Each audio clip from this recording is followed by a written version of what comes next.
अस्सलाम वालेकुम, welcome to बैठक विद कामरान राजपूत। जैसा कि हमने कहा था कि हम उन लोगों के लिए कंप्लीट बिजनेस प्लान्स लेके आने वाले हैं जो चाहते हैं कि वो अपना कारोबार कर सकें, अपने बच्चों के लिए हलाल रिस्क कमा सकें। तो आज की वीडियो उन लोगों के लिए है जो कपड़े की फील्ड में काम करना चाहते हैं। आज का डिस्कशन कंप्लीटली इस बात पे होगा कि किस तरह आप एक क्लोथिंग ब्रांड बना सकते हैं। जैसा कि आप जानते हैं कि क्लोथिंग ब्रांड बहुत सारे कैटेगरीज के हो सकते हैं। वो लेडीज हो सकते हैं, जेंट्स हो सकते हैं, किड्स वियर हो सकते हैं। तो हमने फिल्टर करके आपके लिए वो चीज निकाली है जो कि आप आसानी से एक लो बजट में कर सकते हैं, जो कि है लड़कियों की, औरतों की पसंदीदा चीज कुर्तियां। तो आज डिटेल एनालिसिस करते हैं इस बिजनेस के हवाले से। तो शुरू करते हैं अपना आज का एनालिसिस। हमें उम्मीद है कि हमारी आज की वीडियो को देखने के बाद बहुत सारे लोग ये काम बाआसानी कर पाएंगे। तो शुरू करते हैं इस दुआ के साथ कि जो भी ये काम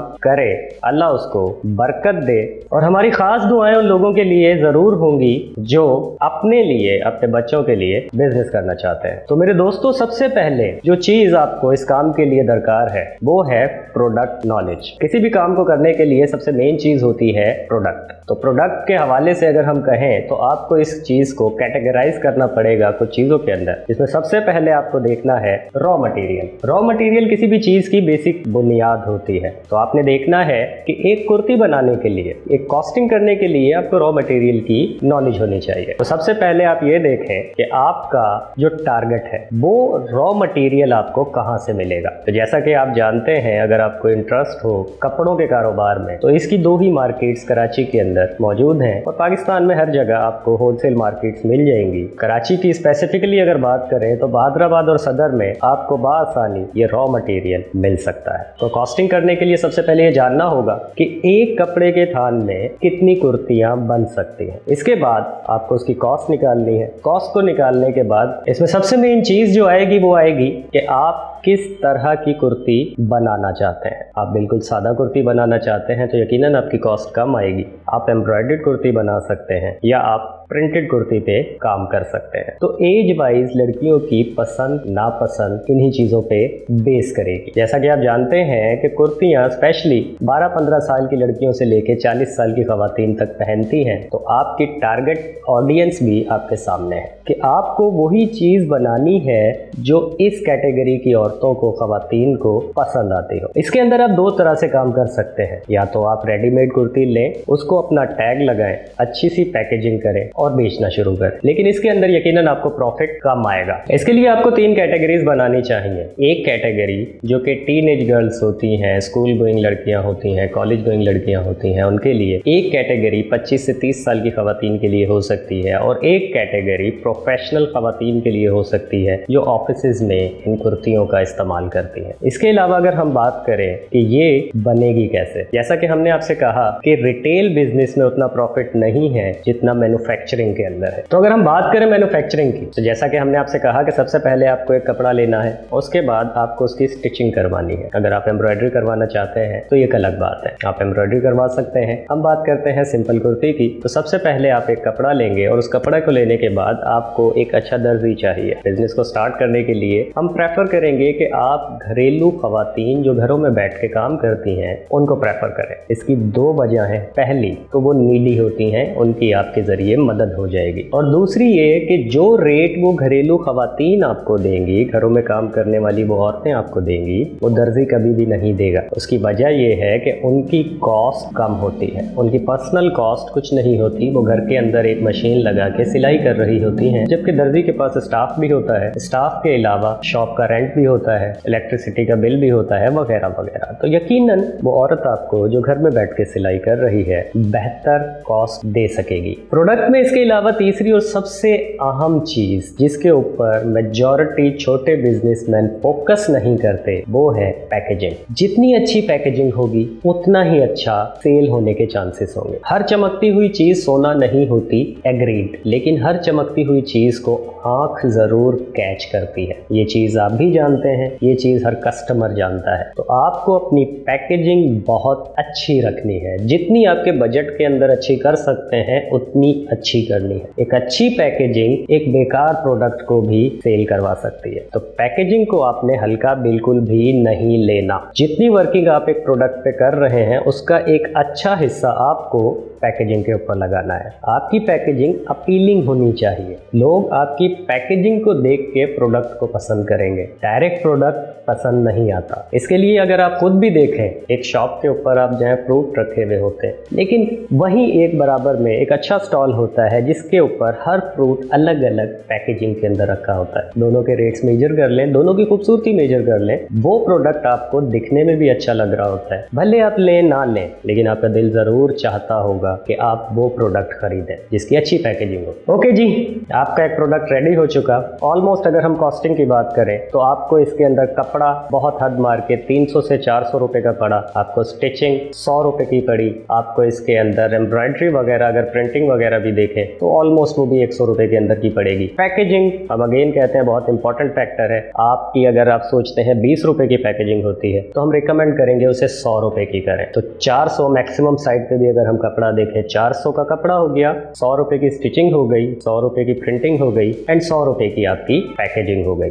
800 रुपए में आपका प्रोडक्ट आपके पास घर में रेडी है। अगर आपने एक अच्छा प्रोडक्ट, एक अच्छा डिजाइन निकाला है तो क्या आप जानते हैं इसकी मार्केट में वैल्यू क्या होगी? कम से कम 1200 से 1500 रुपए। ये भी मैं मिनिमम साइड पे कह रहा हूँ, तो आप प्रॉफिट मार्जिन अपना कैलकुलेट कर सकते हैं जनाब। इसके अलावा जब प्रोडक्ट आपका रेडी हो जाए तो नेक्स्ट स्टेप जो आप लेंगे वो है मार्केटिंग एंड ब्रांडिंग। आपने अपने बिजनेस में ब्रांडिंग पे पूरा फोकस करना है। आपको एक छोटा बिजनेसमैन नहीं रहना। अगर आप चाहते हैं कि आपका बिजनेस स्केल कर सके तो आपको ब्रांडिंग की बहुत ज़रूरत पड़ेगी। सबसे पहले एक अच्छा सा बिजनेस का नाम रखें, उसका एक अच्छा सा लोगो बनाएं एंड हम ज़रूर आपको रिकमेंड करेंगे कि जैसे ही आपका बिजनेस चलने लगे तो अपना लोगो, अपना ब्रांड रजिस्टर ज़रूर कराएं ताकि उसको कोई और कॉपी ना कर सके। मार्केटिंग के हवाले से अगर हम बात करें तो ये प्रोडक्ट, एक कुर्ती का प्रोडक्ट 3 मार्केट्स में आप बेच सकते हैं। नंबर 1 लोकल मार्केट्स, जिसके अंदर लोकल बाजार, लोकल दुकानें, जो लोकल आपके इलाके में मार्केट्स हैं, आप उनके पास जाएं। यकीनन स्टार्ट में वो आपका प्रोडक्ट नहीं लेंगे, तो आप ये कर सकते हैं कि अपने सैंपल्स उनके पास रखें,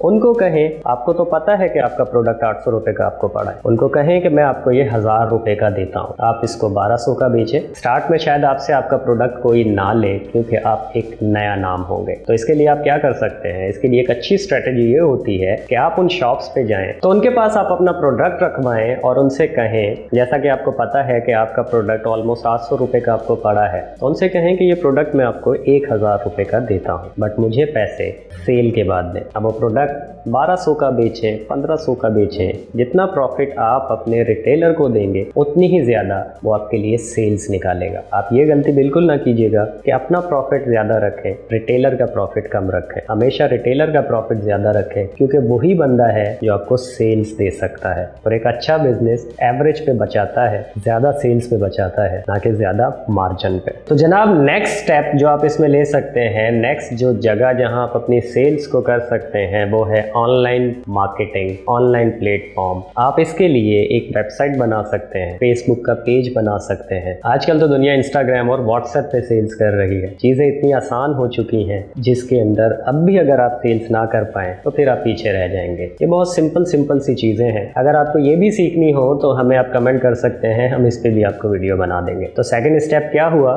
online marketing, online sales, online platforms, जिसमें आपका टारगेट, आपकी ऑडियंस पूरा पाकिस्तान हो सकता है। अगर आपके पास अच्छी मार्केटिंग स्ट्रेटेजी मौजूद है, नहीं है तो बनाएं और आप अपने प्रोडक्ट को ऑनलाइन लेके आएं, जिससे क्या होगा कि आपका ऑडियंस अब पूरा पाकिस्तान है। पहले अगर आपने एक लोकल शॉप के ऊपर, एक लोकल जगह के ऊपर आपने अपना ब्रांड रखा था तो आपकी ऑडियंस उस सराउंडिंग में रहने वाले लोग थे। ऑनलाइन करने से क्या हुआ? अब आपका प्रोडक्ट पूरा पाकिस्तान ले सकता है। आपको ऑर्डर कहीं से भी आ सकते हैं, आपको सियालकोट से, फैसलाबाद से, कश्मीर से ऑर्डर आ सकता है। तो जितना आपका प्रोडक्ट अपीलिंग होगा, जितनी आपकी मार्केटिंग स्ट्रेटेजी अच्छी होगी, जितनी आपकी पैकेजिंग अच्छी होगी, उतनी ही ज़्यादा सेल्स होने के चांसेस बढ़ जाएंगे। लेकिन अगेन कॉस्टिंग में एक चीज़ याद रखिएगा, लोकल मार्केट और ऑनलाइन मार्केट में 2 फर्क हैं। पहला, आपको मार्केटिंग कॉस्ट लगानी पड़ेगी एंड दूसरा, आपको डिलीवरी कॉस्ट लगानी पड़ेगी। लोकल इलाके में अगर आप यहाँ से किसी दूसरे एरिया में जाते हैं तो बहुत सारे प्रोडक्ट्स आप शायद एक सुजुकी कर सकते हैं, कैरी कर सकते हैं,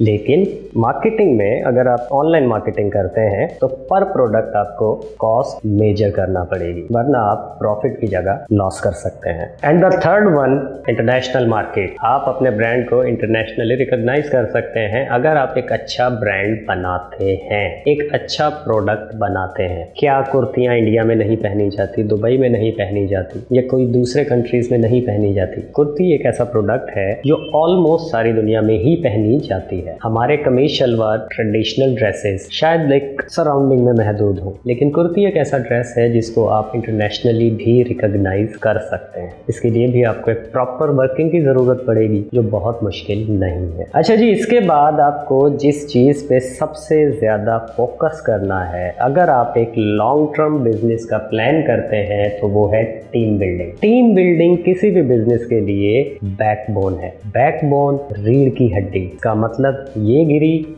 बिजनेस गिरा। आप अकेले इस बिजनेस को लॉन्ग टर्म लेके नहीं चल सकते। आपको इसके लिए एक टीम बिल्ड करनी है। स्टेप वाइज करें। इनिशियली आपके पास बजट कम होगा, आप खुद ज्यादा काम करें, लोगों से कम काम लें, लेकिन बाद में आपको जो फोकस करना है वो ये करना है कि आपका रोल बिजनेस में बिजनेस लाना होना चाहिए, ना कि उस बिजनेस को करना। उसके लिए आपको टीम चाहिए। इनिशियली भी अगर देखें तो आपने मेकिंग करवाई थी, पैकिंग करवाई थी, ये सब लोग आपकी टीम है। इनका ख्याल रखें, इनको अपने साथ लॉन्ग टर्म लेके चलने का वादा लें, खुद भी इनसे वादा करें, ना इनको धोखा दें, ना इंशाल्लाह ये लोग आपको धोखा देंगे। स्पेशली जो हमने आपसे जिक्र किया था, घरों में काम करने वाली खवातीन। आप जानते हैं इन मेजॉरिटी ये वो खवातीन होती हैं जो नीडी होती हैं। उनको अगर आप जैसा कोई सहारा मिल जाएगा जिनके जरिए उनकी एक अच्छी महीने की आमदनी हो सकती होगी, वो यकीनन आपको कभी धोखा नहीं देंगी। ये सब लोग आपकी टीम का हिस्सा है।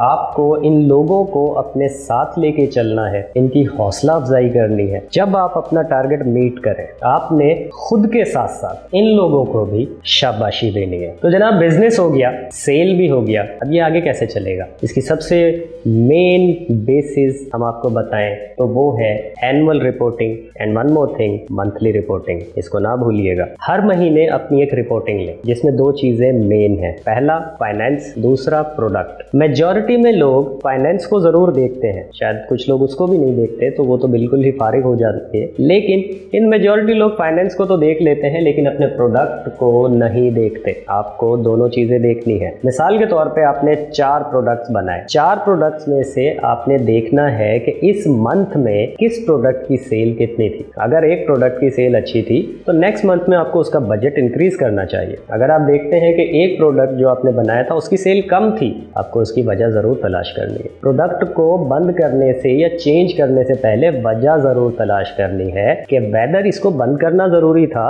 या इसको अपडेट करना जरूरी था, या कहीं गलती हमारे एंड से हो रही थी जो ये बिक नहीं रहा था। तो reporting is the key factor to success. इसके बाद जो स्टेप आपने रखना है वो है लॉन्ग टर्म प्लानिंग। कोई भी बिजनेस साल, 6 महीने, 2 साल के लिए, अगर आपका टारगेट यही है कि मैं साल के लिए ये बिजनेस करना चाहता हूँ, फिर शायद कोई और बिजनेस करना चाहता हूँ, वक्त जाया करेंगे, एनर्जी जाया करेंगे एंड शायद पैसे भी जाया करेंगे। बिजनेस हमेशा लॉन्ग टर्म होता है। आपका इंटरेस्ट नहीं है, मत करें। लेकिन अगर आप ये बिजनेस करना चाहते हैं तो हम रिकमेंड करेंगे आपको कम से कम 5 साल की प्लानिंग। पहले साल के अंदर आपको यही पता लगेगा कि मैं जो कर रहा हूँ उसमें मैं गलतियां कहाँ कर रहा था। पहले साल में कोई भी बिजनेस प्रॉफिट नहीं दे रहा होता, उतना तो बिल्कुल नहीं दे रहा होता जितना आपको जरूरत थी या जितना आपने सोचा था, क्योंकि वो चीजें निकल के आती हैं जो स्टार्ट में आपने प्लान नहीं की होती। पहले साल में अगर आप 0 पे भी खड़े हैं, आप प्रॉफिट में खड़े हैं। हम अगर रिकमेंड करें इसके अंदर तो हम कहेंगे कि पहले साल आप लोकल मार्केट को अप्रोच करें। टाइम कम लगेगा,